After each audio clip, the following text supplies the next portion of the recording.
D'abord féliciter le collègue partiellement Pouela et le collègue Nzangi qui ont commencé avec ce combat, n'est-ce pas, de sensibilisation et de la mobilisation de la conscience nationale. Ils ont entendu, ils ont suivi le discours du chef de l'État et ils se sont impliqués dans cette guerre de manière à ce que le peuple congolais se retrouve et se libère. Nous devons sincèrement, non seulement féliciter ces deux collègues qui ont mobilisé tout le Parlement afin que nous puissions arriver à ce résultat-là. Il faut féliciter le président de la République qui, par son message, a conscientisé tout le peuple congolais, de manière que nous puissions faire, nous soyons un devant notre ennemi commun. En fait, la chute du bureau Mabunda d'hier marque une rupture avec les anciennes pratiques de la prédation, de la mauvaise gouvernance, de l'occupation de ce pays. Aujourd'hui, les Congolais se sont appropriés, n'est-ce pas, de leur patrie, de leur patrimoine, qui est le Congo. Parce que jusque-là, le Congolais n'avait pas la liberté, ne se sentait pas véritablement dans son pays. Comment voulez-vous que le peuple soit marginalisé dans son propre pays par des puissances et des forces extérieures? Ça, c'est un problème fondamental que nous avons réglé hier par cette victoire sur ce bureau-là. Vous voyez, le bureau est tombé, n'est-ce pas, hier. Sûrement aujourd'hui ou demain, le chef de l'État va pouvoir, n'est-ce pas, désigner, nommer un informateur. L'informateur va constater la nouvelle majorité qui sera muée dans ce qu'on appelle l'union sacrée pour la nation. Dès que l'informateur fait son rapport au chef de l'État, le chef de l'État nomme un autre premier ministre. Mais avant de nommer le premier ministre, sûrement nous allons passer par mettre en place le bureau, un nouveau bureau de l'Assemblée nationale. Après la mise en place du bureau de l'Assemblée nationale, sûrement une plénière va être convoquée et au cours de cette plénière-là, il y aura une motion de censure contre le gouvernement actuel s'il ne démissionne pas. Et là, nous allons faire tomber, n'est-ce pas, le gouvernement et on va former un nouveau gouvernement qui est conforme à l'esprit et à la vision du chef de l'État. Vous voyez, tout ce que vous voyez là relève d'une stratégie, relève de l'intelligence stratégique. Vous savez, j'ai lu un livre au courant de la semaine ici, un philosophe chinois qui a écrit L'art de la guerre. Et dans l'art de la guerre, il y a une phrase très importante. Et cette phrase dit que lorsque un chef militaire ou un chef politique, comme le chef de l'État, qui est le commandant suprême des armées, qui est le grand de la nation, soumet l'ennemi sans combat. C'est ce qui est arrivé hier et qui va continuer à arriver. Il soumet l'ennemi sans combat. Ça relève de la haute stratégie, de l'intelligence stratégique. Imaginez-vous que le président, depuis qu'il est là, ça fait 2 ans, malgré les embûches, le piège, le président vient de faire tomber l'édifice FCC, qui a pris, n'est-ce pas, le Congo en otage et le peuple congolais en otage, sans un coup de feu. Il a soumis l'ennemi sans combat. Et donc c'est de l'intelligence. Voilà, il faut comprendre ça.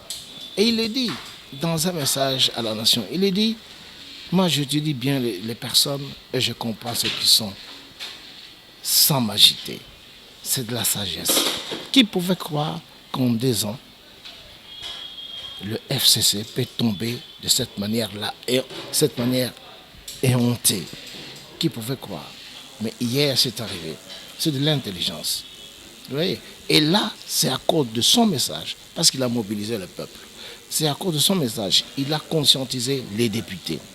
C'est à cause de ce message que nos collègues Pouela, le collègue Nzangi, se sont mis ensemble pour ébranler la conscience, n'est-ce pas, collective des Congolais et pour les amener tous dans ce combat et que nous avons remporté la victoire hier. Et ça, nous disons félicitations au président de la République, commandant suprême, qui par son intelligence stratégique nous amène lentement mais sûrement à la victoire. Je ne sais pas si c'est cela justement, mais au moins je sais que c'est un problème de destinée. Le Congo, c'est un don de Dieu. Et Dieu a voulu qu'il puisse nous donner un président, n'est-ce pas, qui va pouvoir libérer ce peuple pris en otage pendant 24 ans. Et les gens ne croyaient pas que Dieu agisse. Ce pays, c'est un don de Dieu. Et celui qui joue avec ce don de Dieu ne pourra que avoir le châtiment de Dieu. En fait, le président Tshisekedi est inspiré par la puissance divine. Et personne ne peut résister devant cette tsunami.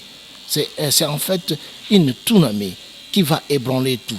Nous avons commencé à cueillir les fruits hier. Et nous allons continuer à cueillir ces fruits. Et Mobutu décidé. Je rappelle un peu dans la conscience collective les phrases de Mobutu.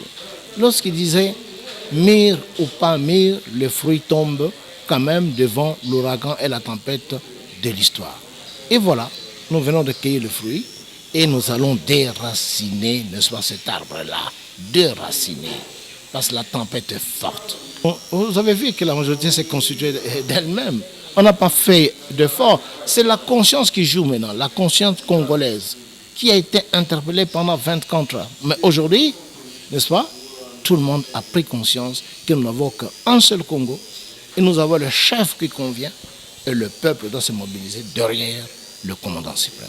Il y a nombreux qui ont suivi pendant 24 ans, qui ont servi pendant 24 ans, n'est-ce pas, ce pouvoir de prédation. Ils ont été victimes de la manipulation. Ils ont trahi le pays.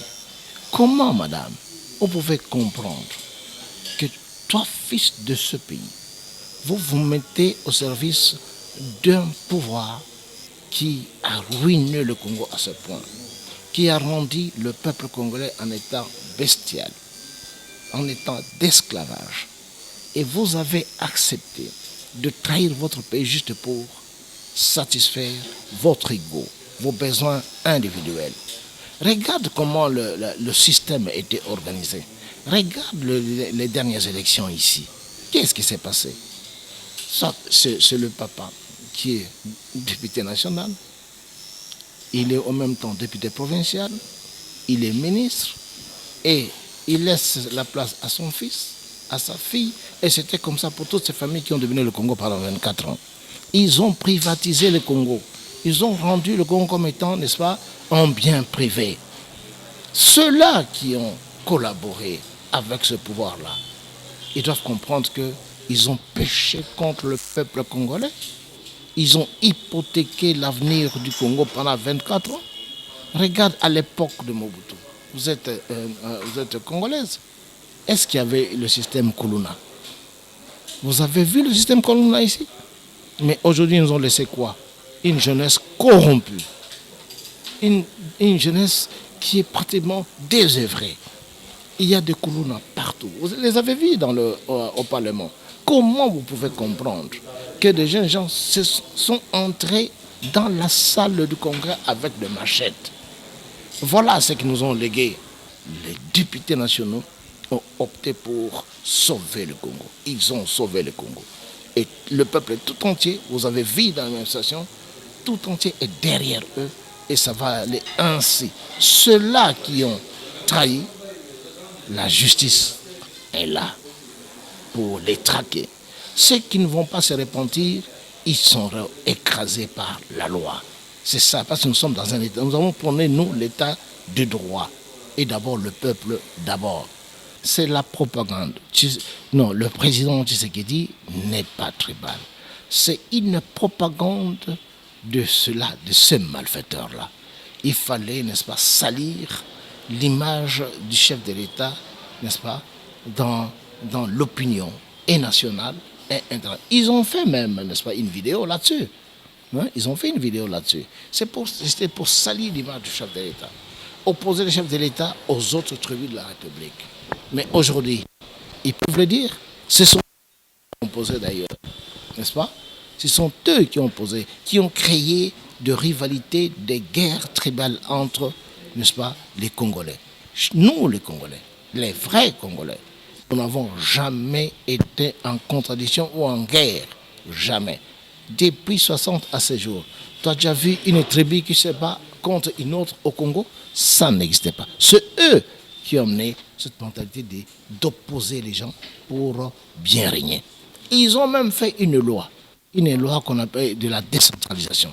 À l'époque de Mobutu, vous allez poser la question au professeur Vondaye Mako, c'est lui qui est le père de la théorie de la décentralisation. À l'époque, c'est le président qui nommait le gouverneur. Et il n'y avait aucun gouverneur qui était originaire. Il n'y en avait pas. Le Congolais pouvait travailler dans chaque province. Il s'est retrouvé chez lui. Mais aujourd'hui, je ne sais pas si tu es du Bas-Congo, tu ne peux pas aller travailler au Katanga aujourd'hui. Qui ont fait ça? Ils ont amené leur décentralisation. En fait, c'était l'occupation. Et un individu était là pendant 15 ans, soi-disant ministre de la décentralisation, pendant qu'il était en fait le ministre de la balkanisation. Regarde ce qu'il a fait avec Minembwe. C'est l'exemple typique. C'est l'exemple typique. Comment on voulait créer un État dans un État, pendant que vous n'avez pas de terre ici dans ce pays. Voilà. Donc je voudrais dire ici qu'on doit revenir à la formule du professeur Vondaye, où les présidents nomment le gouverneur, non originaire, où les fonctionnaires sont apolitiques. Ils doivent travailler partout où le pouvoir public les envoie. Où, n'est-ce pas, le peuple se désigne ses dirigeants par le vote, un vote, n'est-ce pas, comment on appelle ça, crédible, n'est-ce pas? Il faudra en faire en sorte que ce que vous appelez ici les gouvernements provinciaux doivent tomber. Il y aura un gouverneur, un directeur de région et les chefs de division qui dirigent l'administration, qui sont apolitiques, mais soumis au contrôle des assemblées provinciales et locales. Ainsi, nous allons retrouver les assemblées locales au niveau de la collectivité, au niveau du territoire, au niveau de la province. Les gouverneurs qui est du Bas-Congo, qui se retrouve au Kasaï, il vient avec son programme d'action devant une assemblée élue des fils de